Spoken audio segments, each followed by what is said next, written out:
जा साहब, गवादर में हफ्तों से धरना चल रहा था, रैलियां मुजाहरे भी हुए, कुछ पकड़ धकड़ की कोशिशें भी हुई। मुजाहिरीन से हुकूमत पहले बात कर लेती तो ज़्यादा बेहतर ना होता, या फिर बात की थी और उसके आगे कुछ नहीं हुआ? कुछ बैकग्राउंड बताएं इसकी। देखिए, जब ये धरना स्टार्ट हुआ पहले दिन से ही हुकूमत ने इसको सीरियस लिया। ज़िला इंतज़ामिया के ज़रिए इनके साथ बातचीत हुई। उसके फ़ौरन बाद वज़ीर आला साहब ख़ुद ग्वादर पहुँचे। ग्वादर पहुँच कर उन्होंने वहाँ पर कुछ मुतालबात पर अहकामात भी जारी कर दिए और बाकाया मसाइल को हल करने के लिए सूबाई वज़रा पर मुश्तमिल एक कमेटी बनाई। उस कमेटी के मौलाना साहब से और धरना के लोगों से 3-4 राउंड्स हो गए।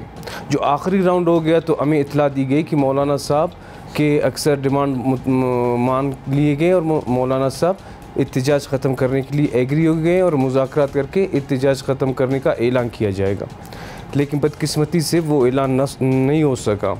उसके बाद वज़ीर आला साहब ने मुझे भेजा, मैं वहाँ गया। मैंने लॉ एंड ऑर्डर के हवाले से, एहतजाज के हवाले से चीज़ों को भी देखा और फिर मैं मौलाना साहब के साथ बैठा भी।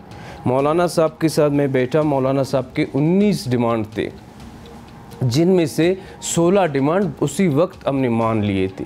बाकी 3 डिमांड्स उनके थे ट्रालिंग के हवाले से।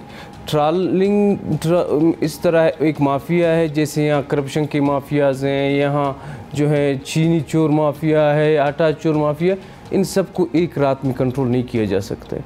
हमने मौलाना साहब को कहा ये सूबाई हुकूमत की ज़िम्मेदारी है, हम इसको कंट्रोल कर लेंगे। एक हफ्ते में जितना हमने कंट्रोल किया है उसको वो आप मौलाना साहब से ही पूछ लें। अच्छा ज़िया साहब, आपने कहा कि आपने कोशिश की लेकिन सर्टनली बात नहीं बनी।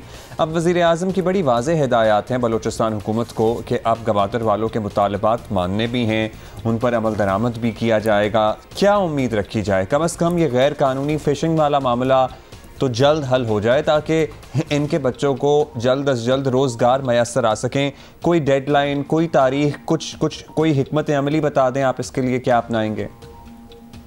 देखें, पहले दिन से ही हम मसले हल कर रहे हैं, डेडलाइन की ज़रूरत ही नहीं है। ट्रालिंग के हवाले से मैंने कहा आप माहीगीरों से भी पता कर सकते हैं, आप एहतजाज करने वालों से पता कर सकते हैं। वो गैर कानूनी फिशिंग जो वो ख़त्म हो गई है।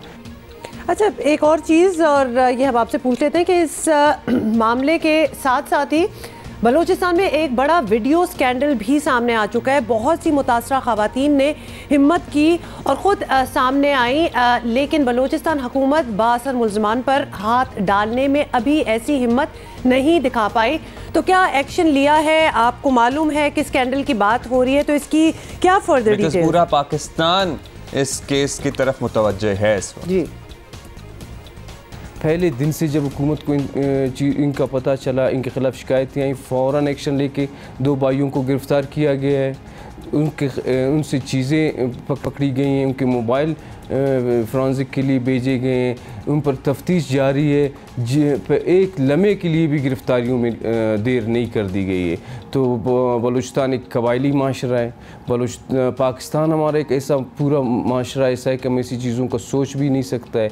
लेकिन जब हमारे यहाँ किसी दरिंदे ने इस किस्म की कोई हरकत की है तो हमने सब ने अपनी हुकूमत के साथ मिलकर ऐसे दरिंदों के ख़िलाफ़, अगर किसी के साथ शिकायत भी हैं तो ले आएँ, किसी के हिल में भी हैं। अगर आपकी हुकूमत उनके ख़िलाफ़ एक्शन ना ले फिर आपका हुकूमत मुजरिम है। लेकिन जहाँ आपकी हुकूमत एक्शन लेती है और जहाँ आपकी हुकूमत ऐसे दरिंदों के ख़िलाफ़ काम करती है तो हमने उनका साथ देना हो। ये तो एग्जाम्पल बननी चाहिए, ये शख्स और इसके हवाले और इसके साथ तो एग्जाम्पल सेट होनी चाहिए इनकी। ज़िया लांगू साहब, शुक्रिया।